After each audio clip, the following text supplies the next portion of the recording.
This bulletin proudly brought to you in association with Alex Campbell's Menswear.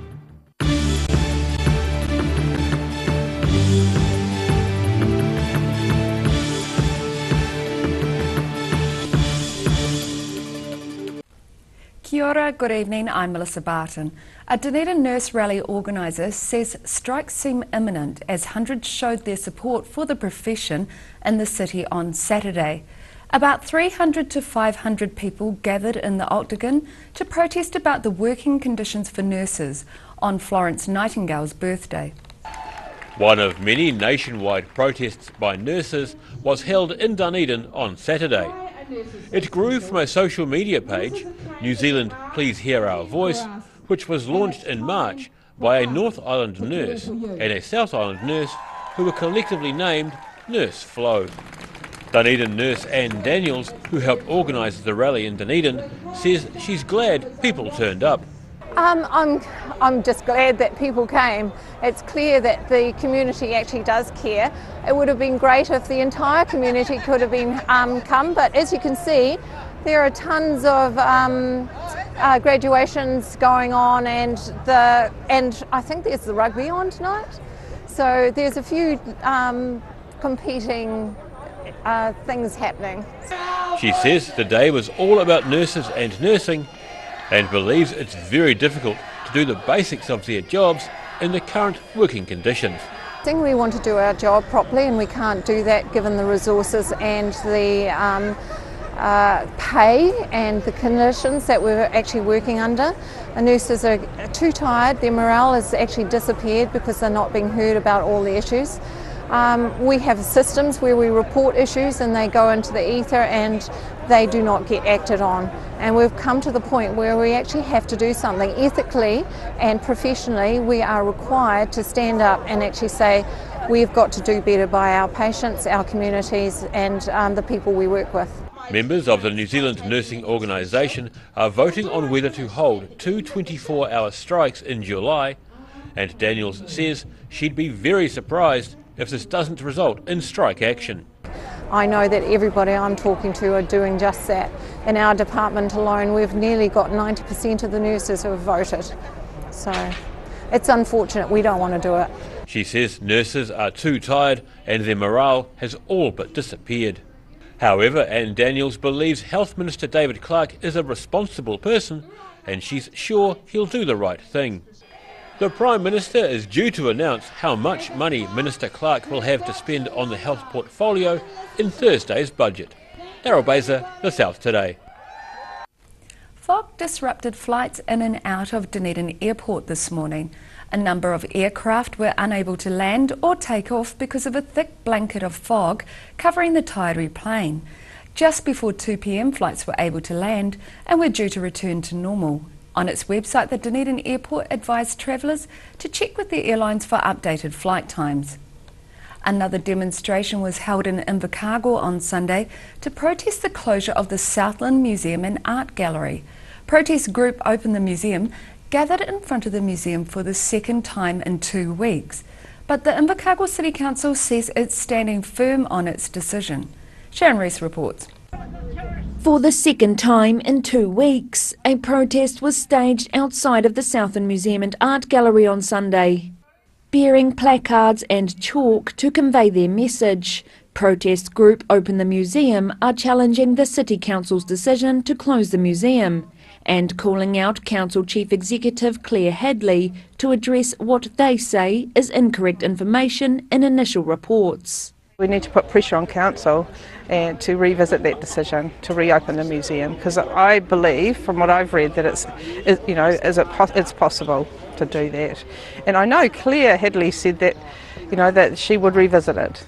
Invercargill architect Bob Simpson was the first to address the council with his concerns about the report, saying that it was full of errors. But Hadley said she disagrees. In a statement to The South Today, Hadley said Simpson had made incorrect assertions about several areas of the Opus report and soil testing. She said in her advice to council she identified that there was no plan for redevelopment, meaning no funds could be allocated, and the earthquake-prone nature of the building was going to remain indefinitely. She said there are no plans for further testing of the museum buildings or the grounds. But protesters said they didn't agree with her statement.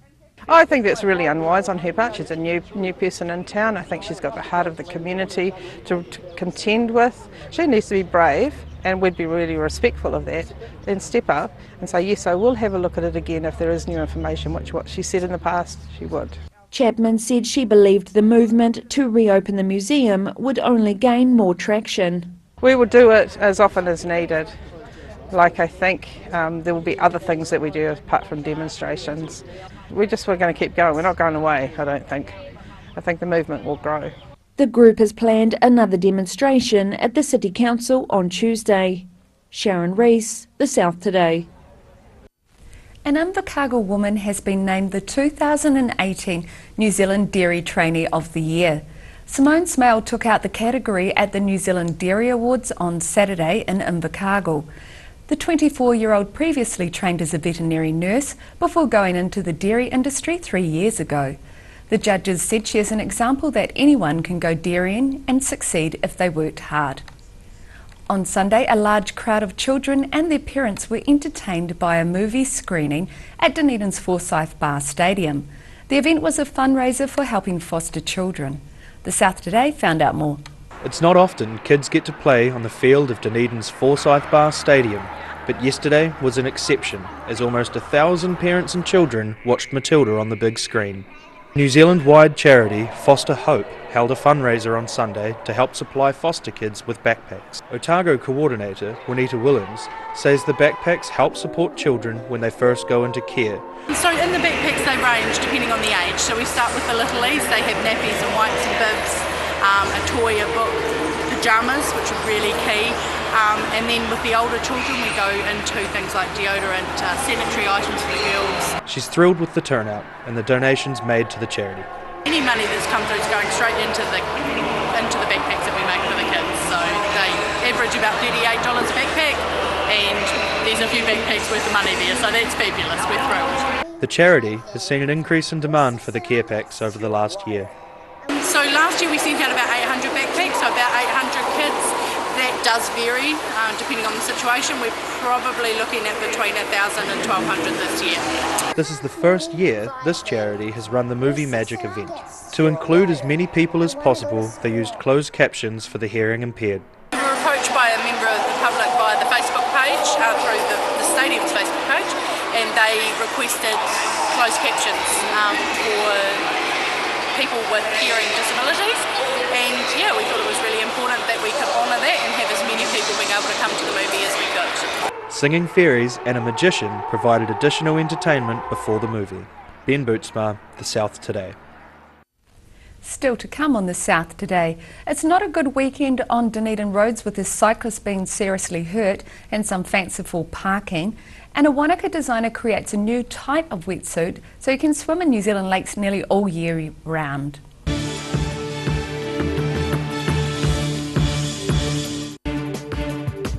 For all your news from the southern regions as it happens, go to our Facebook page. The South Today, connecting you with your community thanks to New Zealand On Air.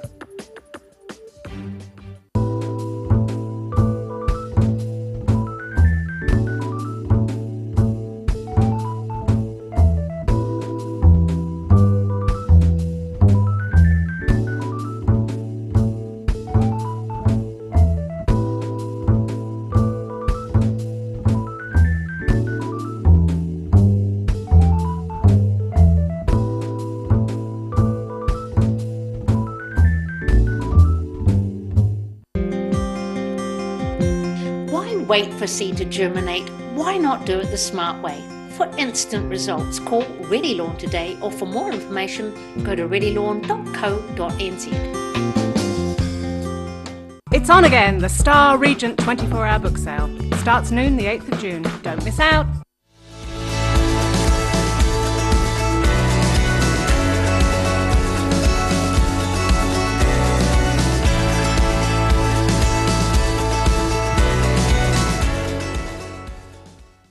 At the Hard to Find Bookshop, we sell quality books on all subjects from the rare to the recent, and where viable, we will come to you. We have a great reputation for integrity and honesty, so if you're downsizing or sorting an estate and have books to sell, contact us. At Action Engineering, the team make their mark as innovators in engineering because they don't just make things, they provide solutions. Call now on 477 1643 or go online to see the services they provide. If you're at risk of developing melanoma skin cancer, you owe it to yourself to have a mole map. Mole Map is coming to your area. Phone today to make an appointment. It could save your life. Garrador Dunedin, delivering quality stylish garage doors in Dunedin for over 15 years. New doors, replacement doors, repairs and maintenance are all part of Garrador's quality service. Garrador Dunedin offers a full range of modern quality doors to suit any home. Come visit the team at 553 Kaikoai Valley Road. Visit www.garrador.co.nz or call us on 488 5676.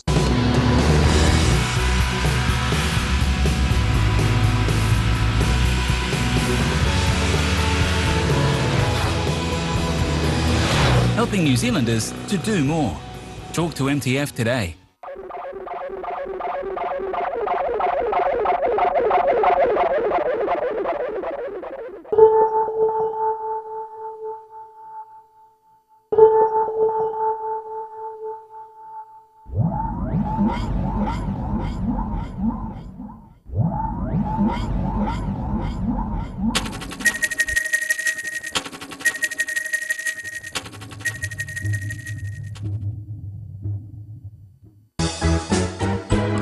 Massive menswear sale on now. Alex Campbell Menswear have brought out a top suppliers warehouse and factory shop.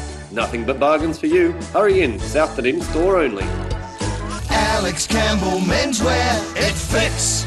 Dunedin's top football on Channel 39, Saturdays at 7, Sundays at 2 and Tuesdays at 3:30.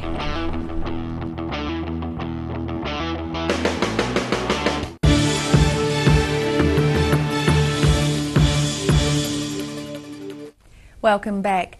Collisions with cars over the weekend saw 2 cyclists being injured, one of them seriously. Also in the weekend there was an unusual surprise on Mother's Day for Caversham residents when a big-wheeled utility truck ended up perched on top of another vehicle after an accident at a South Dunedin intersection. The South Today was on scene.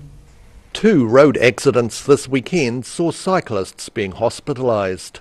A Canadian tourist suffered a serious head injury after he collided with a camper van in Dunedin on Saturday. Then on Sunday, a man was knocked off his bicycle by a car near the intersection of Wharf and Kitchener Streets.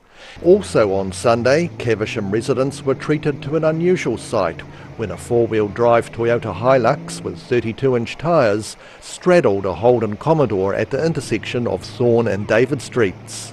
The driver of the sedan was walked to an ambulance and taken to hospital for assessment. Rudy Adrian, The South Today.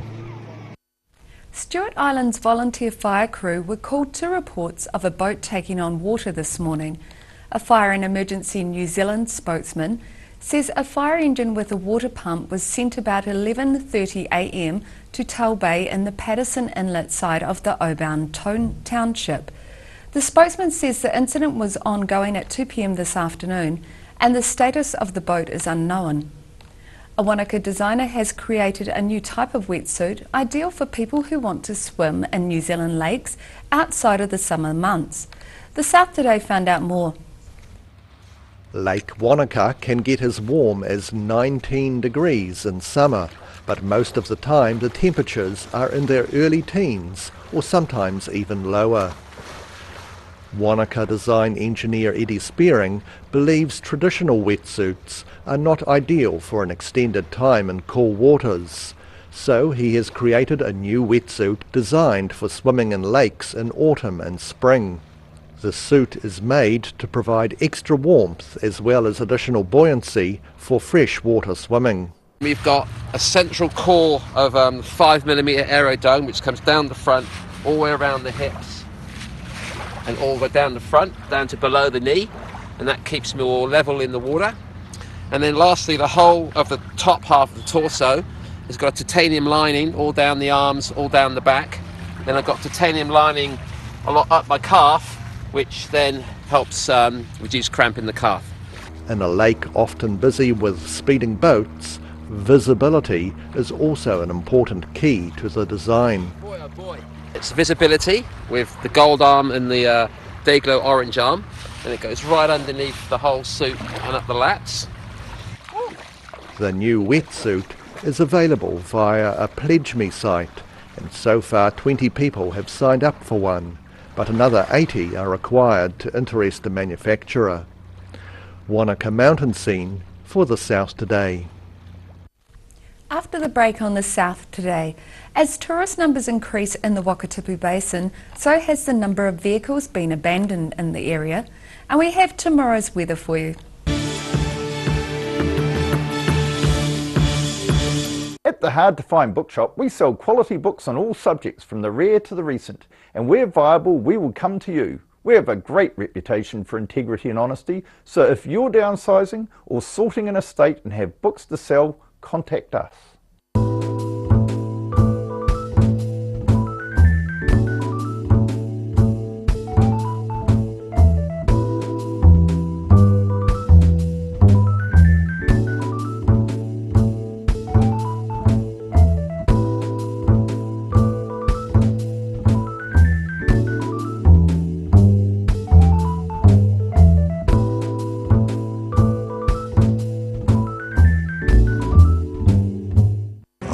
Happy with this product demonstration, Ralphie. Oh, relax. It's all about balance. The balance between softness and strength. And my balance is perfect. So we won't fall? Of course not. Hi, Ralphie. Oh, hey, whoa. You fell for it. Yep, I fell for it. Cotton Softs. Softness and strength you can trust. I'm Cotton Soft on the environment too. Massive menswear sale on now. Alex Campbell Menswear have brought out a top suppliers warehouse and factory shop. Nothing but bargains for you. Hurry in, South Dunedin store only. Alex Campbell Menswear, it fits. If you're at risk of developing melanoma skin cancer, you owe it to yourself to have a mole map. Mole map is coming to your area. Phone today to make an appointment. It could save your life.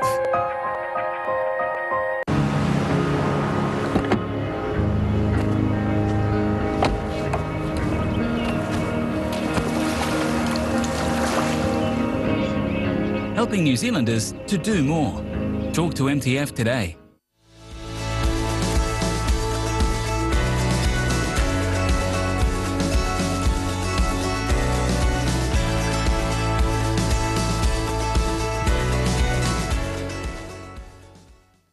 It's on again, the Star Regent 24-hour book sale. Starts noon the 8th of June. Don't miss out. At Action Engineering, the team make their mark as innovators in engineering because they don't just make things, they provide solutions. Call now on 477 1643 or go online to see the services they provide.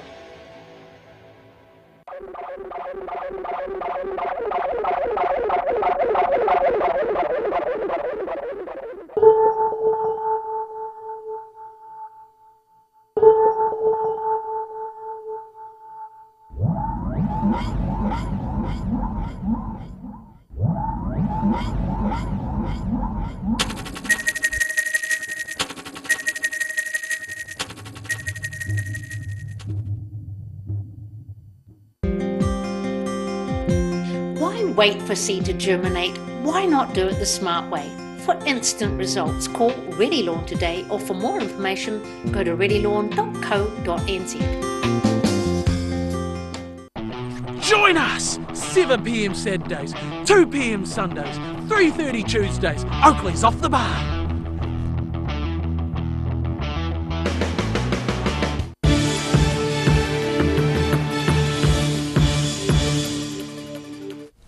Thanks for staying with us. Young Otago rockers battled it out at the Smoke-Free Rock Quest Heats on Saturday. About 700 artists and bands will perform across the country next month, hoping to reach the finals. The duo Ben and Campbell took out the solo duo category, while 12 bands were named to compete at the regional final in late June. The live events run from May the 5th until July the 6th, with most regions being filmed for the Smoke-Free Rock Quest webisodes. Over 500 vehicles have been abandoned in just 2 years in the Wakatipu Basin. Figures released under the Local Government Official Information and Meeting Act reveal the number of disowned vehicles in Queenstown is climbing, up to 20% over the last year. Mina Amso has more. With so many vehicles being abandoned in the Wakatipu, Queenstown Lakes District Council has had to expand its impound yard. Up to 40 abandoned vehicles can now be stored at the Gorge Road lot for up to a month at a time before being destroyed. The impound lot is a 10-minute walking distance to a bustling Queenstown Central. Figures obtained by the South Today reveals the council has impounded 507 abandoned vehicles from January 2016 to March 2018. That's 249 vehicles abandoned in 2017, nearly 20% more than 2016, where 208 cars were abandoned. Last year there were more abandoned cars on the streets during the winter months, that's May, July and August, than the summer months. The Queenstown Lakes District Council pays a fixed rate per vehicle to Remarkables Park Towing to relocate abandoned vehicles to the impound lot. However, the council wouldn't disclose the exact figure due to commercial sensitivity. A new arrangement between the council and Remarkables Park Towing means the council pays the rate regardless of whether the towing company takes ownership of the vehicle or if it's returned to its owner. Before this arrangement came into effect in March this year, the towing company relocated an abandoned vehicle to the impound lot at no cost to the council, provided they took ownership of the vehicle after the 1-month holding period. In the unlikely event an abandoned car is claimed, the council would then pay the fees to the towing company. In a written statement, Queenstown Lakes District Council Government Advisor Jessie Taylor told the South Today, due to the low operating costs associated with the impound lot and the previous arrangement with our contracted towing company, the financial impact of abandoned vehicles on our ratepayers has been minimal. The council has already impounded 50 vehicles since the start of the year.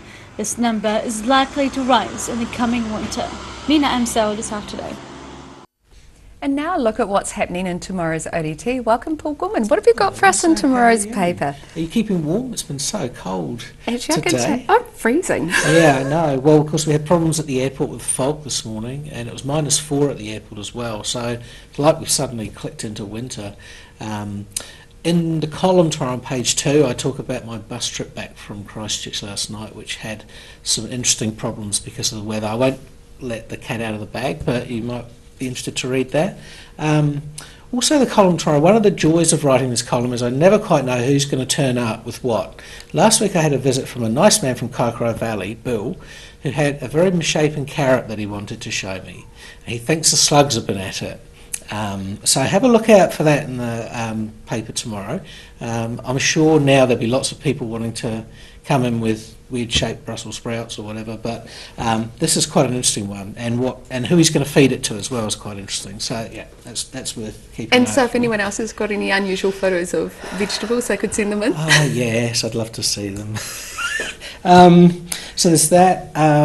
We've got some interesting news tonight. The council has approved the $20 million overbridge from the Chinese Garden across the railway line. Not quite sure yet how far it goes on the other side, but they're making some big decisions over the next couple of days about money. And we've got a follow-up on the story about the facial recognition technology. George Block wrote the story about the New World using it. Foodstuffs are refusing to comment on why they're rolling it out quietly. Now, I find that interesting because part of the point of this thing is surely to actually warn people that it's there and put them off. Oh no, wouldn't it act as a deterrent? So yeah, why be exactly. quiet about that? So that's quite interesting. Lots of other good stories. One more interesting story worth mentioning is a Queenstown woman who, with her son, picked up 10,000 cigarette butts from Queenstown Bay Beach. And she's saying that they need to declare the beach smoke-free because it just looks awful, these butts everywhere. So yeah, and you don't actually want that going into the waterways. That's definitely something. No, it's not very nice. Yeah, to be addressing. So that's interesting as well. Yeah, lovely. Thanks Okay. for that. And you can catch that in tomorrow's ODT. And now it's time for a look at tomorrow's weather. Tonight's weather proudly brought to you by MoleMap. Looking at the situation, it would be a good idea to enjoy a fine day tomorrow with plenty of sunshine, because the rest of the week is looking cloudier with some cold southwesterly airflows and scattered showers leading to the weekend. Looking at what's in store for the southern towns, Balclutha, Catlins, Gore and Lumsden can all look forward to clear skies, light winds and a high of 13. And it's pretty much exactly the same for the Central Lakes area, with Alexandra, Queenstown, Te Anau and Wanaka all able to look forward to some cloud with light winds and a high of 13. Up to the northern towns, Oamaru and Timaru can expect light winds and mostly cloudy skies with a high of 12. Omarama and Twizel are in for light winds, some high cloud and a high of 13. In Dunedin, it will be fine with moderate winds with an overnight low of 5. Mostly fine and sunny tomorrow with cool temperatures and moderate winds, a high of 13 and a low of 5. And cloud will increase on Wednesday with a few light showers likely during the afternoon, plus moderate to fresh cold winds, a high of 10 and a chilly low of 0. In Invercargill, it should be fine tonight with light winds and possible frost with an overnight low of 1. Mostly fine and sunny tomorrow with light winds and pleasant temperatures, a high of 13 and a low of 4. And it's cloudy on Wednesday with showers and fresh cold winds, a high of 10 and a low of 5.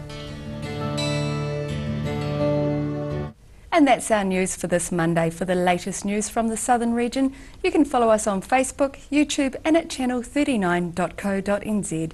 I hope you have a great evening. Take care. Ka kite anō.